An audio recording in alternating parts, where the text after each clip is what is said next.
بسم اللہ الرحمن الرحیم الحمد للہ رب العالمین والعاقبۃ للمتقین والصلاة والسلام علی سید الانبیاء والمرسلین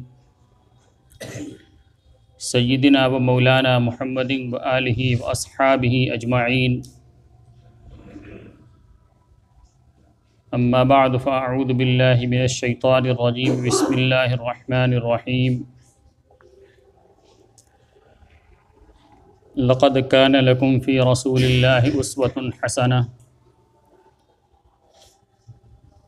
صدق اللہ العظیم۔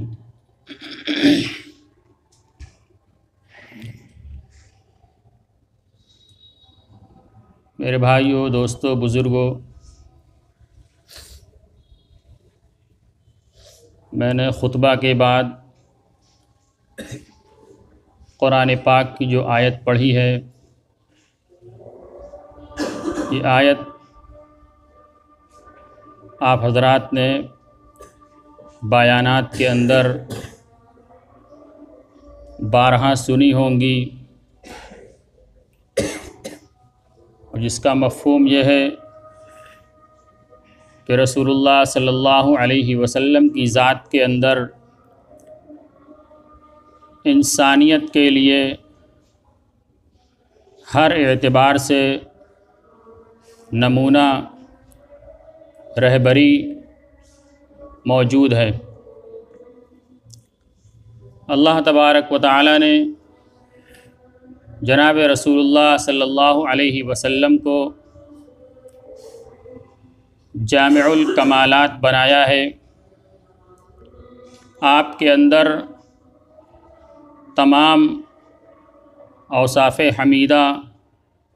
موجود تھے، اور آپ نے جو تعلیم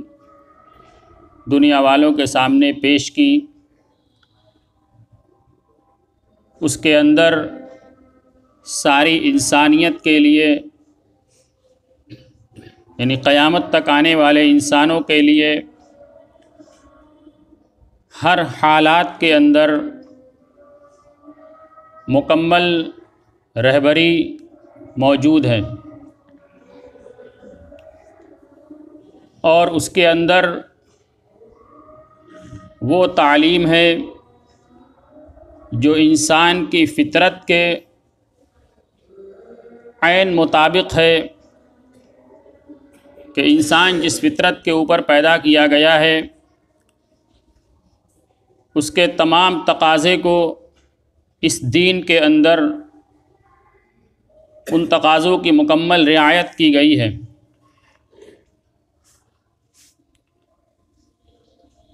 انسان کے جو حقوق ہیں اس دنیا کے اندر آج اخبارات کے ذریعے اور مختلف ذرائع سے کانوں کے اندر یہ بات پہنچتی ہے کہ انسانوں کو انسانیت کا حقوق دلایا جائے، اور اس کے ضمن میں آزادی اظہار رائے کہ اظہار رائے کی آزادی دی جائے، انسانیت کے حقوق کا راگ الاپا جاتا ہے، اور پھر غیروں کی طرف سے انسانیت کے کچھ حقوق اپنے عقل کے دائرے کے اعتبار سے اس کو متعین کر لیا جاتا ہے کہ یہ انسانی حقوق ہیں، اور پھر اس نظریے کے اوپر ادیان کو اور مذاہب کو فٹ کیا جاتا ہے کہ ہمارا یہ نظریہ اور ہمارے یہ وضع کردہ حقوق جس مذہب کے اندر اور جس دین کے اندر پورے ہوں گے وہ ہمارے لیے قابل قبول ہوگا۔ تو پہلی بات تو یہ کہ یہ نظریہ جو بنایا جاتا ہے، یہ انسان اپنی عقل، اپنی فہم اور اپنی فراست کی بنیاد پر بناتا ہے، اور دین اسلام یہ جو ہمیں دیا گیا، اس کے اندر بہت ساری چیزیں ہیں کہ انسان کو حواس ظاہرہ دیے گئے کہ انسان چیزوں کو چھو کر، اس کو محسوس کر کے، اس کو سونگھ کر، اپنے کان کے ذریعے، اپنے ناک کے ذریعے، اپنی زبان کے ذریعے، اپنے اعضاء کے ذریعے چیزوں کو محسوس کرے اور اس کے ذریعے سے اس کا فیصلہ کرے، اور پھر اس کے بعد اگر وہ چیز اس کے سمجھ میں نہ آئے تو پھر وہ اپنے عقل کو بروئے کار لاتا ہے کہ اس کے اوپر کیا حکم لگانا چاہیے، یہ کیا چیز ہے، اس کے بارے میں اپنے عقل سے فیصلہ پوچھتا ہے۔ لیکن عقل کے استعمال اور عقل کے دائرۂ کار کی بھی ایک حدود ہے جہاں جا کر انسانی عقل بھی جواب دے دیتی ہے۔ پھر وہاں سے اسلام کا اصل نظام شروع ہوتا ہے، جس کو وحی کا نظام کہا جاتا ہے، کہ اللہ تبارک و تعالیٰ کی طرف سے دین رسول اللہ صلی اللہ علیہ وسلم کے اوپر نازل کیا گیا، قرآن کی صورت میں اور آپ صلی اللہ علیہ وسلم کی تعلیمات کی صورت میں۔ تو دین تو اس کا نام ہے جو اللہ تبارک و تعالیٰ کی طرف سے نازل کیا گیا، جہاں جا کر انسانی عقل جواب دے دیتی ہے، اور آج عقل کے دائرے کے ذریعے ہم اس کو متعین کرنا چاہتے ہیں۔ اسلام اس کا معنی ہی ہوتا ہے کہ آدمی عاجزی اور انکساری کے اپنے آپ کو اس کے سامنے جھکا دے، اپنے آپ کو اس کا تابع بنا دے، اپنی ساری سوچ کو، اپنے ساری فکر کو، اپنی ساری صلاحیت کو اس کے ماتحت کر دے، تب جا کر وہ اسلام کا ماننے والا ہوگا۔ اس لیے کہ اسلام کی ابتدا ہی وہاں سے جہاں انسان کی عقل جواب دے دیتی ہے۔ تو آج دنیا کے اندر یہ راگ الاپا جا رہا ہے آزادی اظہار رائے اور ہیومن رائٹس اور انسانی حقوق کا۔ اسلام نے انسانی حقوق کی جتنی پاسداری کی ہے، یہ بات پورے یقین کے ساتھ کہی جا سکتی ہے کہ دنیا کے اندر کسی مذہب کے اندر انسانی حقوق کی اتنی پاسداری نہیں کی گئی ہے۔ ہر اعتبار سے اسلام کے اندر انسان کے حقوق کی مکمل رعایت کی گئی ہے، چاہے وہ اس کی انفرادی زندگی کے اعتبار سے ہو، اس کی گھریلو زندگی کے اعتبار سے ہو، اس کی معاشرتی زندگی کے اعتبار سے ہو، اس کی معاملاتی زندگی کے اعتبار سے ہو، اس کی عبادت کی زندگی کے اعتبار سے ہو، جتنے اعتبار سے اس کی زندگیاں ہیں، ہر اعتبار سے اس کی مکمل پاسداری اور اس کے مکمل حقوق کی رعایت اس دین کے اندر کی گئی ہے۔ لیکن آج آزادی اظہار رائے کا نعرہ ساری دنیا کے اندر لگایا جا رہا ہے، اور اس کے اندر تمام حدود کو پھلانگا جا رہا ہے کہ انسان اپنے رائے کے اظہار کے اندر مکمل طریقے سے آزاد ہو۔ یہ ایک زمانے سے غیروں کی طرف سے یہ بات چلائی جا رہی ہے۔ کسی کتاب کے اندر پڑھا تھا، مفتی تقی عثمانی دامت برکاتہم نے اپنے ساتھ کا واقعہ لکھا تھا کہ ان کے پاس پیرس سے ایک وفد آیا اور اس نے کہا کہ ہمیں کچھ ہم ایک تنظیم کی طرف سے بھیجے گئے ہیں اور ہمیں ایک سروے کرنا ہے۔ وہ سروے کیا ہے کہ آزادی اظہار رائے کے تعلق سے اس مشرقی دنیا کا جو مشرقی حصہ ہے، پاکستان، ہندوستان، بنگلہ دیش اور اس علاقے کے جتنے ممالک ہیں، ان ممالک کا ہمیں دورہ کرنے کے لیے بھیجا گیا ہے کہ یہاں کے لوگوں کا آزادی اظہار رائے کے تعلق سے کیا نظریہ ہے، کہ اظہار رائے کے اندر ان کو آزادی ملنی چاہیے یا نہیں ملنی چاہیے۔ وہ وہاں سے آئے تو اور کسی طرح سے ملاقات کا وقت لیے بغیر چلے آئے۔ تو مولانا فرماتے ہیں کہ میں نے ان سے پہلے کچھ سوالات کیے کہ آپ یہاں پر آئے ہیں، لوگوں کی رائے معلوم کرنے کے لیے آپ یہاں کتنے دن رکیں گے، کراچی کے اندر کتنے دن رکیں گے، اس کے بعد کہاں جائیں گے؟ تو انہوں نے اپنا پورا شیڈیول بتایا کہ یہاں پر ہم 2 دن رکیں گے، اسلام آباد میں پھر 2 دن رکیں گے، پھر دہلی میں 2 دن رکیں گے، آگے جا کے 2 دن رکیں گے، کہیں پر 1 دن، کہیں پر 2 دن۔ اور پوچھا کہ کتنے لوگوں سے ملاقات کرتے ہو؟ فرمایا کہ 5 آدمی، 6 آدمی، 7 آدمی سے ہم نظریہ معلوم کر لیتے ہیں۔ تو فرمایا کہ یہ 2 دن کا وقت تم لے کر آئے، 1 دن کا وقت لے کر آئے، اور 5 آدمی 6 آدمی سے تم نے ملاقات کی، اور اس کے ذریعے تم پورے اس مشرقی دنیا کی طرف سے پورا سروے پیش کرو گے کہ یہاں کے لوگوں کا اس سلسلے میں کیا نظریہ ہے، کیا یہ اتنے ہی لوگوں کا علاقہ ہے؟ تو ان کی اس بات کو متفق ہوا کہ یہ تو بہت محدود دائرہ ہے، چند لوگوں سے یہ باتیں پوچھنا ہے، بہت مختصر وقت ہے اور بہت مختصر پیمانے پر یہ سروے کیا گیا ہے، یہ اس سروے کے ساتھ انصاف نہیں ہے۔ اور پھر اس نے مولانا سے پوچھا کہ آپ ہی کچھ بتائیے، تو مولانا نے کہا کہ میں تمہارا کوئی جواب نہیں دوں گا، اس لیے کہ تم وقت لے کر نہیں آئے، اور تم جس طریقے سے یہ کام کر رہے ہو اس طریقے سے میں متفق نہیں ہوں۔ تو اس نے کہا کہ اگر آپ مجھ سے سوال نہیں کر سکتے، جواب نہیں دیں گے، تو میں آپ سے کچھ سوال کرنا چاہتا ہوں، آپ اس کا جواب دے دیں۔ یعنی مولانا نے اس سے کہا کہ میں تو جواب نہیں دوں گا، میں تم سے کچھ سوال کرنا چاہتا ہوں، اجازت ہو تو سوال کروں۔ تو اس نے کہا کہ آپ ہی سوال کر لیجئے۔ تو مولانا نے پہلا سوال اس سے کیا کہ آپ جو حقوق کے یعنی یہ اظہار رائے کی آزادی جو کہنا چاہتے ہیں، کیا یہ اظہار رائے کی آزادی بالکل مطلق ہوگی یا مقید ہوگی؟ مطلق ہوگی یا مقید ہوگی؟ مطلق کا مطلب کیا ہوا کہ ہر آدمی اپنی رائے کے اظہار کے اندر مکمل طریقے سے آزاد ہوگا کہ اس کے جی کے اندر جو بات آئے، اس کے جو صحیح لگے اس کی وہ تبلیغ کرے، اس کی طرف وہ لوگوں کو دعوت دے۔ بالکل وہ اس سلسلے میں آزاد ہوگا، یا اس رائے کے اظہار کے اندر کسی طرح کی پابندی اور کچھ قیودات ہوں گی کہ ان قیود کے اندر وہ اپنی پہ رائے کا اظہار کر سکتا ہے۔ پھر مولانا نے مثال کے ذریعے اس کی وضاحت کی کہ میں ایک مثال دیتا ہوں کہ مثال کے طور پر کسی آدمی کے اندر یہ نظریہ پیدا ہوا، اس کے دل کے اندر یہ خیال پیدا ہوا کہ آج دنیا کے اندر دو طرح کے لوگ ہیں، ایک بہت مالدار طبقہ ہے اور کچھ لوگ بہت غریب ہیں۔ اب چند لوگ یہ نظریہ بنا لیں کہ ان مالداروں کے مال کو لوٹ کر ان غریبوں کے اندر تقسیم کر دیا جائے، تاکہ یہ جو امتیاز ہے دونوں کے درمیان کہ ایک بہت مالدار ہیں اور ایک بہت غریب ہیں، یہ دوری مٹ جائے اور دونوں کچھ برابر ہو جائے، دونوں کی زندگی اچھے طریقے سے گزرے۔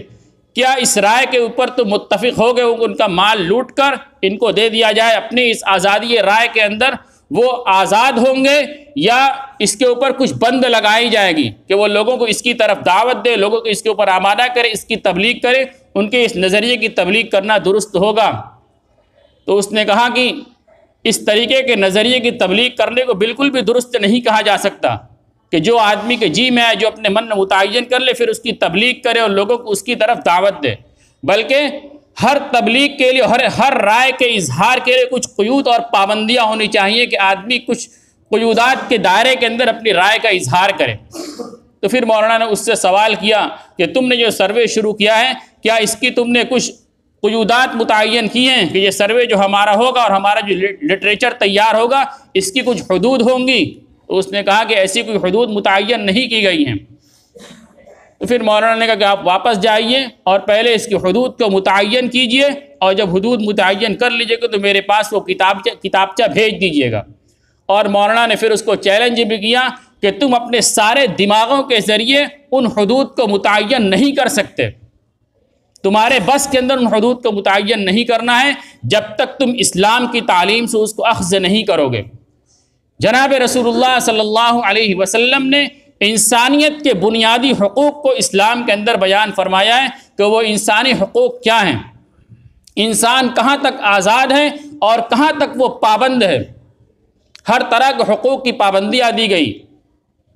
انسانیت کے حقوق کی کیسے حفاظت کی گئی؟ انسان کا سب سے بڑا حق اس کے جان کا حق ہے۔ قرآن کے اندر فرمایا گیا، جو آیت میں نے 2-3 ہفتے پڑھی تھی، 2-3 ہفتے پہلے میں نے تلاوت کی تھی کہ لا تقتلوا النفس التي حرم اللہ الا بالحق، کہ کسی بھی جان کو ناحق طریقے سے قتل مت کرو، کسی بھی جان کو ناحق طریقے سے قتل مت کرو۔ اور اسلام کے اندر اس کو مکمل طریقے سے سمجھایا گیا اور صحابہ کرام نے اس پر عمل کر کے دکھایا کہ جنگ کے میدان کے اندر بھی اس کی پاسداری کا حکم دیا گیا کہ کسی بچے کے اوپر تلوار نہ اٹھائی جائے، کسی عورت کے اوپر تلوار نہ اٹھائی جائے، کوئی آدمی جو اپنے ہتھیار کو ڈال دے صلح کرنے کے لیے اپنے آپ کو پیش کر دے، اس کے اوپر ہتھیار کو نہ اٹھایا جائے۔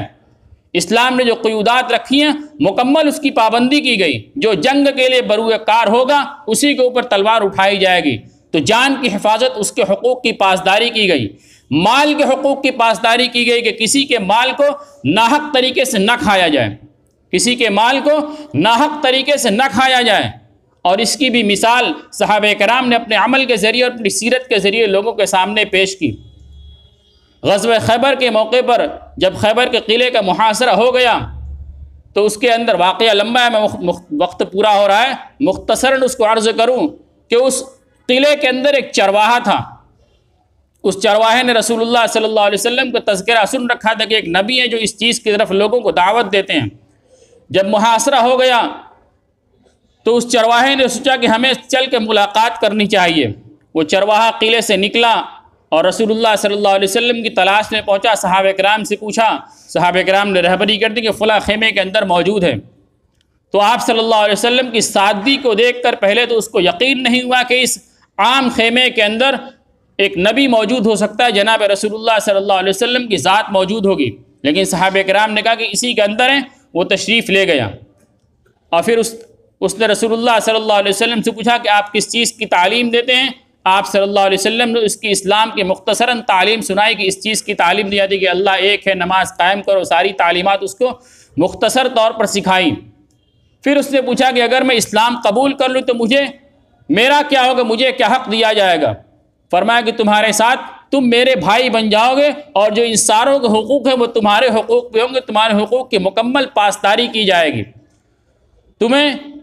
کسی سے اونچا اور کسی سے نیچا نہیں کیا جائے گا، بلکہ جیسے یہ سب برابر ویسے تم بھی ان کے برابر ہو جاؤ گے۔